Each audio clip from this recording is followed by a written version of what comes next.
Hello dears, welcome back to our channel. First തന്നെ sorry പറയട്ടെ, കുറേ ലേറ്റായി വീഡിയോസ് ഇടാൻ.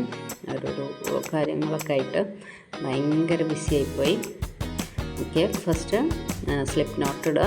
നമുക്ക് ആവശ്യമായിട്ടുള്ള എത്ര ചെയിൻസ് ആണോ നമ്മുടെ പ്രോജക്റ്റിന് ആവശ്യമായിട്ടുള്ള അത്ര ചെയിൻസ് നമ്മൾ ചെയ്യാം. ഓക്കെ, ചെയിൻ ചെയ്തിട്ട് എക്സ്ട്രാ 4 ചെയിന് ഇടുക. ഓക്കെ, എക്സ്ട്രാ 4 ചെയിൻ ഇടുക. ഇപ്പം നമ്മൾ ചെയ്യാൻ പോണത് ട്രിപ്പിൾ ക്രോഷ്യാണ്. ഓക്കെ, ഷോർട്ട് ഫോം TR എന്ന് പറയും. അപ്പോൾ യാൺ ഓവർ ചെയ്യുക. ഹുക്കിൽ ഓൾറെഡി ഒരു ലൂപ്പ് ഉണ്ട്, വീണ്ടും യാൺ ഓവർ ചെയ്യുക. അങ്ങനെ 2 യാൺ ഓവർ ചെയ്യുക. അപ്പോൾ നമ്മുടെ ഹൂക്കിൽ 3 ലൂപ്സ് ഉണ്ടാവും. ഓക്കെ, എന്നിട്ട് 4th ചെയിൻ കഴിഞ്ഞിട്ട് 5th ചെയിനിൽ എന്ത് ചെയ്യുക, ഹൂക്ക് ചെയ്യുക.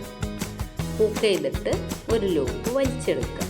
ഓക്കെ, അപ്പം നമ്മുടെ ഹൂക്കിൽ 4 ലൂപ്പ് ഉണ്ടാവും. ആദ്യത്തെ 2 ലൂപ്പിൽ ഒരു സ്ലിപ്പ് സ്റ്റിച്ച് ചെയ്യാം. വീണ്ടും അടുത്ത 2 ലൂപ്പിൽ 2 ലൂപ്പ് മാത്രമാണ് ചെയ്യേണ്ടത്. ഓക്കെ, അങ്ങനെ 3 ലൂപ്പാണ്, 3 തവണയാണ് ഒരു ട്രിപ്പിൾ ക്രോഷ്യ ചെയ്യാൻ സ്ലിപ്പ് സ്റ്റിച്ച് ചെയ്യേണ്ടത്. ഓക്കെ, 3 സ്ലിപ്പ് സ്റ്റിച്ച് ചെയ്ത് ഒരു സ്റ്റിച്ച് കംപ്ലീറ്റ് ചെയ്യുമ്പോഴാണ് അത് ഒരു ട്രിപ്പിൾ ക്രോഷ്യ ആവുന്നത്. ഓക്കെ, വീണ്ടും കാണിക്കുക. അപ്പോൾ വർക്കിംഗ് യാൺ 2 യാൺ ഓവർ, പിന്നെ വർക്ക് ചെയ്യാനുള്ള ചെയിനിൽ ഹൂക്ക് ചെയ്തിട്ട് ഒരു ലൂപ്പ് വലിച്ചെടുക്കുക. അപ്പോൾ നമ്മുടെ ഹൂക്കിൽ 4 ലൂപ്പ് ഉണ്ടാവും. 2 വീതം സ്ലിപ്പ് സ്റ്റിച്ച് ചെയ്തെടുക്കുക. അങ്ങനെ 2 തവണ ചെയ്യുമ്പോഴാണ് ഒരു ട്രിപ്പിൾ ക്രോഷ്യ ആവുന്നത്. അപ്പോൾ കുറച്ച് ട്രിപ്പിൾ ക്രോഷ്യേസ് ചെയ്ത് കാണിക്കുക കേട്ടോ.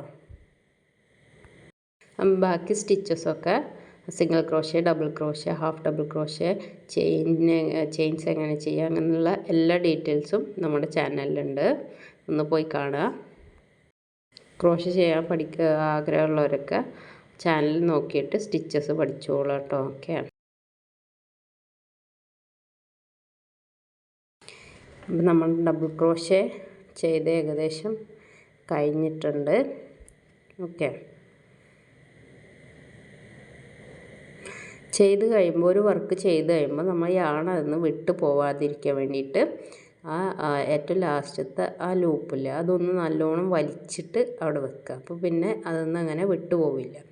നമ്മളവിടെ വർക്ക് ചെയ്യുന്ന അതേ സ്പീഡ് മാത്രമാണെങ്കിൽ പെട്ടെന്ന് വിട്ടു പോകും. അപ്പോൾ ഓക്കെ, ബൈ.